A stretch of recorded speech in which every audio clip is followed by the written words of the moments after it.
Halo, selamat siang untuk kita semua. Perkenalkan, nama lengkap saya Gilang Nihodo. Bisa dipanggil Gilang. Saya dari Fakultas Hukum dan Sosial Humaniora, Prodi Ilmu Hukum Universitas Flores. Dengan mata kuliah Filsafat Hukum dan dengan dosen pengampu mata kuliah Bapak Agustinus F. Pascalino Dadi, Sarjana Hukum Magister Hukum. Pada kesempatan ini, saya akan menjelaskan analisis masalah hukum dengan perspektif filsafat hukum, Sociological Jurisprudence. Pembahasan akan dibagi menjadi 3 bagian utama, yaitu yang pertama aliran filsafat hukum, Sociological Jurisprudence dan gagasan utamanya. Yang kedua, masalah hukum yang diangkat beserta deskripsi menggunakan pendekatan unsur 5W+1H. Dan yang ketiga, analisis masalah hukum berdasarkan pemikiran Sociological Jurisprudence. Tidak memperpanjang kata lagi, langsung saja kita ke bagian pertama, aliran filsafat hukum, Sociological Jurisprudence dan gagasan utamanya. Sociological Jurisprudence adalah aliran filsafat hukum yang memandang hukum sebagai alat untuk mengatur dan memenuhi kebutuhan masyarakat.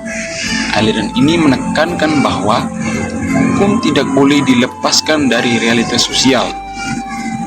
Tokoh atau filsuf utama dalam aliran ini adalah Roscoe Pound, yang terkenal dengan gagasan bahwa law is a tool of social engineering, atau yang dalam bahasa Indonesia adalah hukum adalah alat rekayasa sosial. Menurut Sociological Jurisprudence, hukum tidak cukup dipahami hanya dari teks atau dari undang-undang. Hukum harus dilihat dari fungsi dan dampak dalam kehidupan masyarakat. Tujuan hukum adalah menyeimbangkan kepentingan individu, kepentingan masyarakat, dan kepentingan negara. Dengan demikian, keberhasilan hukum diukur dari apakah hukum tersebut benar-benar bekerja dan dirasakan manfaatnya oleh masyarakat. Bagian kedua, masalah hukum dan deskripsi masalah hukum dengan menggunakan pendekatan 5W+1H. Masalah hukum yang diangkat adalah penertiban pedagang kaki lima atau PKL oleh pemerintah daerah. Yang pertama, apa yang terjadi? Terjadi penertiban dan penggusuran pedagang kaki lima oleh pemerintah daerah karena dianggap melanggar peraturan ketertiban umum. Siapa yang terlibat di dalamnya?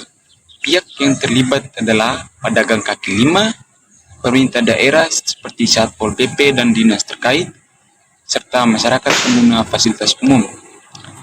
Di mana biasa terjadi penertiban PKL? Penertiban terjadi di kawasan trotoar dan bahu jalan di pusat kota seperti di kota Jakarta, Surabaya, Bandung, Yogyakarta, dan lain sebagainya.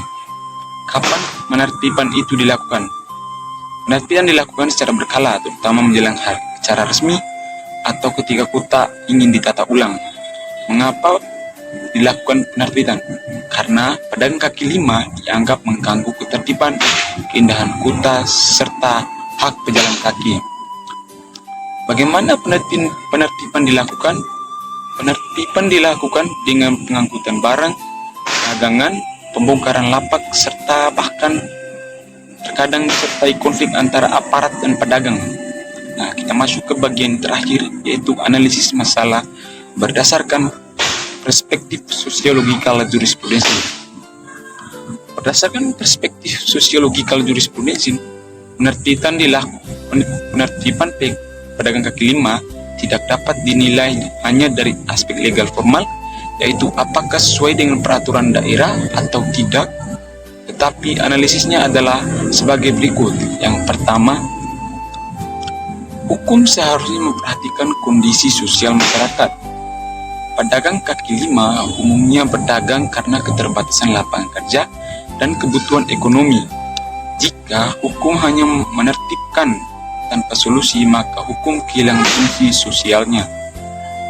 Dua, menurut Roscoe Pound, hukum harus menyeimbangkan antara kepentingan negara ketertiban dan keindahan kota, kepentingan masyarakat seperti kenyamanan dalam penggunaan jalan, dan kepentingan individu seperti pedagang untuk mencari nafkah dan juga lapangan kerja yang layak. Ketiga, dalam perspektif sosiologikal jurisprudence, solusi hukum yang ideal bukan sekedar penggusuran, melainkan penyediaan lokasi-relokasi yang layak, pendekatan persuasif dan dialog, kebijakan hukum yang berpihak pada kesejahteraan sosial. Dengan demikian, hukum berfungsi sebagai alat rekayasa sosial yang menciptakan ketertiban sekaligus keadilan sosial. Kesimpulannya, sosiological jurisprudence menekankan bahwa hukum harus hidup dan bekerja di tengah masyarakat. Penegak hukum yang baik adalah hukum yang adil secara sosial, bukan hanya sah secara normatif. Itu saja materi yang bisa saya sampaikan pada hari ini dengan judul Filsafat Hukum dan Aliran Sosiological Jurisprudence dengan mengangkat masalah hukum penerbitan pedagang kaki lima. Sampai di sini. Ya, ada kurangnya mohon dimaklumkan. Sampai jumpa.